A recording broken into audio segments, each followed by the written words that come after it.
Hello students, properties of steam में एक और नया इंपॉर्टेंट क्वेश्चन जो कि कभी कभी 7 मार्क्स में पूछ लेते हैं। So I hope you are ready with your pen and paper. So without wasting much time let us start this video. तो क्वेश्चन ऐसे पूछ लेते हैं कि explain the construction and working of separating calorimeter. 7 marks के लिए तो कैसे हम लिखेंगे? तो सबसे पहले तो इसका कंस्ट्रक्शन वर्किंग देख लेते हैं और बाद में कैसे लिखना है वो भी मैं बोर्ड पे लिख दूंगा, आप कॉपी कर देना।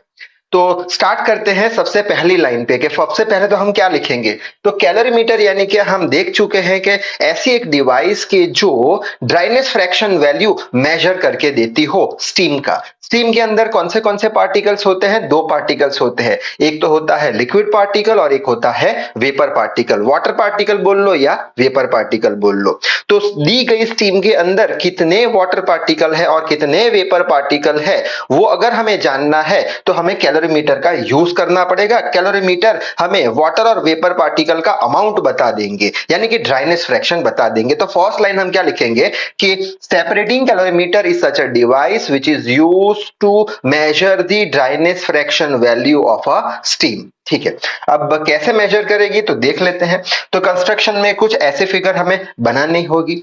तो सबसे पहले तो यहाँ पे कुछ ये पूरा कैलोरीमीटर बनाया हुआ है। ठीक है, अब ये कैलोरीमीटर में ये एक कप है, यहाँ पे मैंने लिखा है कप है। ये कप कैसा है? परफोरेटेड। परफोरेटेड यानी यहाँ पे बहुत सारे होल है। जैसे कि आटा छानने के लिए हम जो छन्नी का यूज करते हैं वहां पे बहुत सारे होल होते हैं, ऐसे ही यहाँ पे भी होल है जिसे हम परफोरेशन बोल देते हैं या परफोरेटेड बोल देते हैं।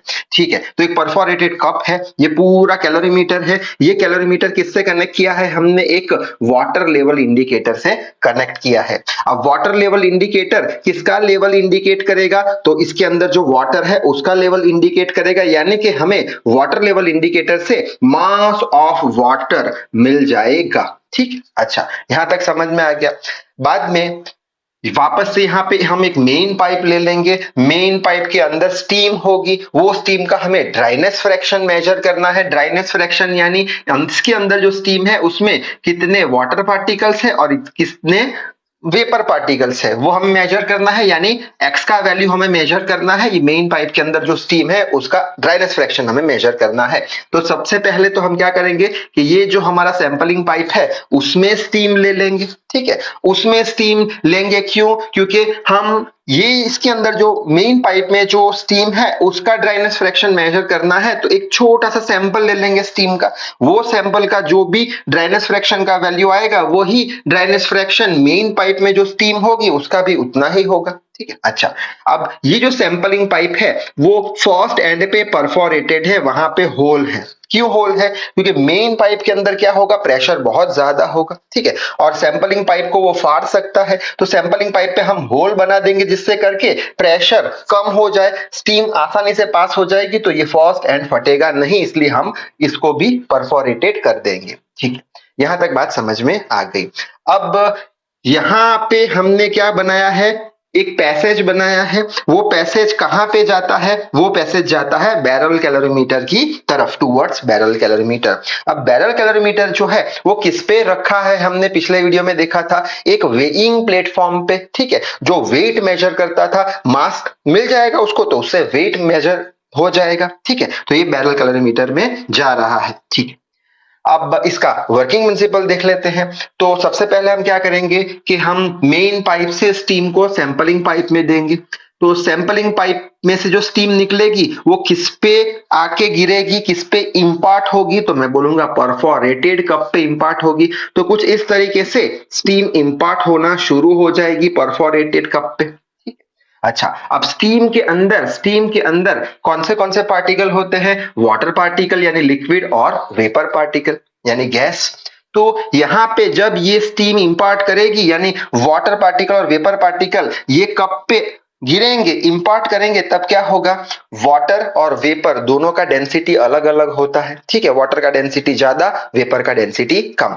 अब डेंसिटी अलग अलग है तो क्या होगा? इसके अंदर कुछ वाटर पार्टिकल्स है, कुछ वेपर पार्टिकल्स है। वाटर पार्टिकल का डेंसिटी ज्यादा डेंसिटी यानी इंपार्ट करेगा तब वाटर पार्टिकल इतना उछल नहीं पाएगा। तो ये जो होल्स है उसमें से वाटर पार्टिकल्स कहां आ जाएंगे? वाटर पार्टिकल्स ये जो हमारा कैलोरीमीटर है उसमें आ जाएंगे। ठीक है, अब वाटर पार्टिकल तो हमने कलेक्ट कर दिए, अब कितना मास आया वाटर का वो कौन बताएगा, वो हमें ये वाटर लेवल इंडिकेटर बताएगा। यानी वाटर लेवल इंडिकेटर हमें क्या बता देगा, मास ऑफ वाटर, जो यहाँ पे जो स्टीम है इंपर्ट करी जिसके कारण वाटर ही सिर्फ आया, तो वो मास ऑफ वाटर ये बता देगा वाटर लेवल इंडिकेटर। ठीक है, अब स्टीम जो है उसका क्या होगा, स्टीम का डेंसिटी कम होता है, यानी स्टीम ऊपर की ओर जाएगी। ठीक है, स्टीम ऊपर की ओर जाएगी तो जाते जाते कहां पे कलेक्ट होगी, वो जाएगी सीधा यहां से, कहां जाएगी, स्टीम बैरल कैलोरीमीटर में।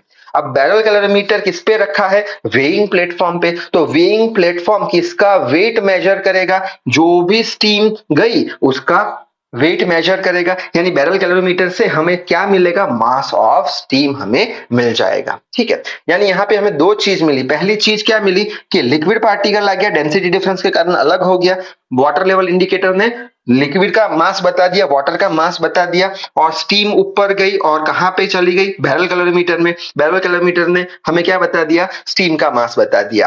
अब हमारे पास एक इक्वेशन होता है ड्राइनेस फ्रैक्शन कैलकुलेट करने का, x is equals to ms divided by ms plus mw। ठीक है, अब मास ऑफ स्टीम हमें कौन बताएगा, बैरल कैलोरीमीटर इसका वैल्यू दे देगा, तो रख देंगे आंसर, मास ऑफ स्टीम का आंसर रख देंगे, बैरल कैलोरीमीटर ने बता दिया।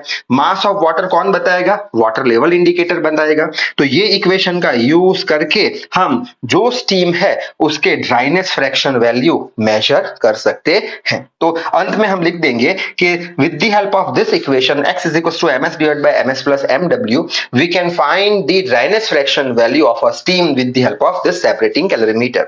और साथ ही साथ आपको ये भी समझाना होगा कि ये कैलोरीमीटर को सेपरेटिंग कैलोरीमीटर क्यों बोलते हैं। तो क्यों बोलते हैं, सिंपल सा रीजन है कि यहाँ पे कप के क्या होता है, डेंसिटी डिफरेंस के कारण वाटर और वेपर पार्टिकल सेपरेट होते हैं। जो सेपरेटेड वाटर पार्टिकल है उसका मास वाटर लेवल इंडिकेटर बताता है, और जो सेपरेटेड स्टीम है, वेपर पार्टिकल है, उसका मास कौन बताता है, बैरल कैलोरीमीटर बताता है। और बाद में इक्वेशन में हम रखेंगे तो आंसर मिलेगा। यानी यहाँ पे वाटर और वेपर दोनों पार्टिकल सेपरेट हो रहे हैं, इसलिए ये कैलोरीमीटर का नाम क्या है, सेपरेटिंग कैलोरीमीटर। अब कैसा लिखना है वो हम देख लेते हैं, लेकिन उससे पहले एक पॉइंट मिस हो गया है क्या, कि ये कैलोरीमीटर की हेल्प से हम वापस से x का वैल्यू जो है वो अप्रोक्सीमेट मिलेगा हमें। क्यों अप्रोक्सीमेट मिलेगा, एग्जैक्ट क्यों नहीं मिलेगा, क्योंकि सिंपल सा रीजन है, लिमिटेशन है इसकी कि हम कंप्लीटली वाटर और वेपर पार्टिकल को सेपरेट तो कर नहीं सकते। यहाँ पे कुछ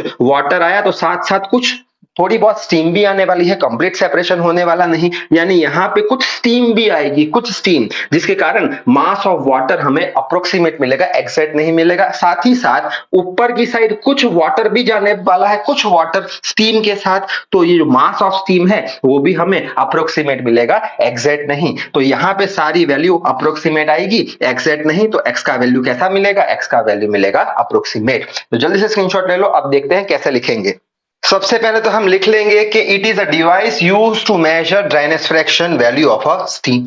नेक्स्ट लिखेंगे from the main pipe steam is taken to a sampling pipe, steam is imparted on perforated cup and due to density difference water and vapor particles are separated water particles will go to calorimeter where water level indicator measures mass of the water जो कि होगा mw and separated vapor particles go to the barrel calorimeter which is located on one weighing platform which measures the mass of vapor जो कि होगा ms।